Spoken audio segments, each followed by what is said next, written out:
Nigeria is one of the fastest urbanizing countries in the African continent, yet one of the core challenges facing the country is the provision of affordable housing. Evidently, there is an increasing rise in the housing deficit, which now stands between 17 and 20 million housing units at a growth rate of 900,000 units per annum. This is due to the fast population growth and urbanization, which will require at least 1,000 housing units and approximately $363 billion to curtail. As more Nigerians make towns and cities their homes, this deficit gap may be difficult to close up if the price of housing delivery continues to skyrocket, making it difficult to provide affordable houses to the low-income earning class of the country's population.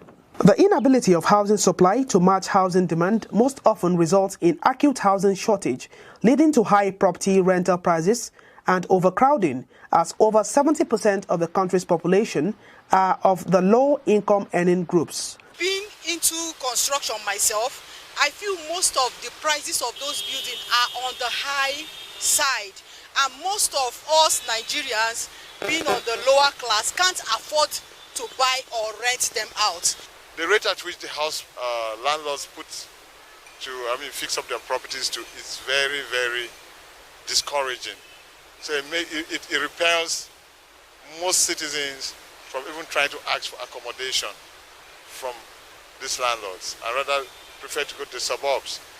Most of the buildings you see in our town, in our cities today, are empty because the high rate of rent is really pushing them far from trying to get themselves affordable, habitable accommodation. It must, however, be noted that in fighting the hydra-headed monster of housing deficits, the interests of the low-income earners must be factored into any housing project and housing costs. The prices of houses should be affordable and payable by not only the middle and upper class of our society, but by the lower class who suffer the brunt of housing deficits and live in slums, shanties, and disease-prone areas.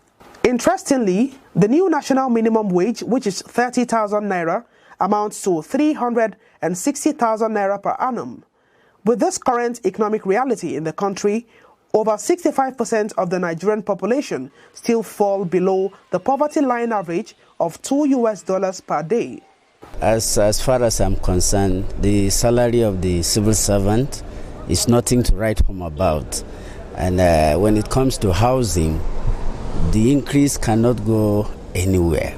Though the government have tried, they have listened to the cry of the general public, Nigeria being the headquarters of poverty, well, this is a right move in the right direction. But then it is a far cry from reality. You look at what is happening, inflation has eaten up all of that. It can't even afford nothing.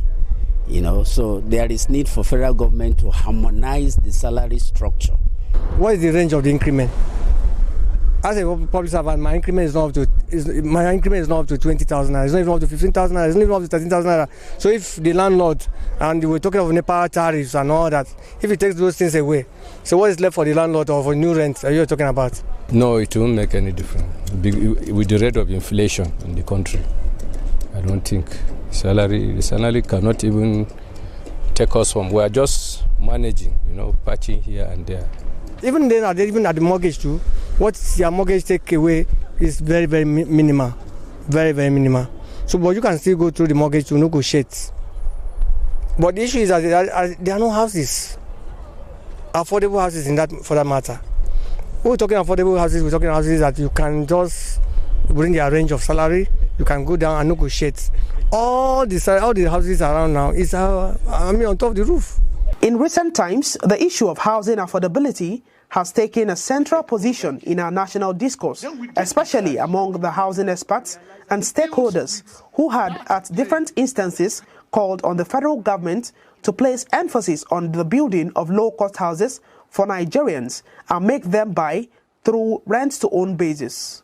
To address the problem of housing deficit squarely, government at various levels should adequately and effectively engage the private sector in the provision of low-cost housing for low-income earning Nigerians. In order to achieve the desirable houses that are within the range of 2 to 2.5 million naira, government can provide incentives for the private sector. These incentives can include tax abatements, grants, infrastructure assistance, little or no interest financing, free land, tax credits, and other financial resources. These are some of the measures employed by countries of the world that have crossed the past line in addressing their housing challenges. When this is implemented, there will be reduction in the end cost of houses and avail the vulnerable and low-income earners the opportunity to have a standard roof over their heads. This will no doubt improve the overall well-being of the members of the society, lower crime rates, and trigger a chain reaction that will impact greatly on the country's economy.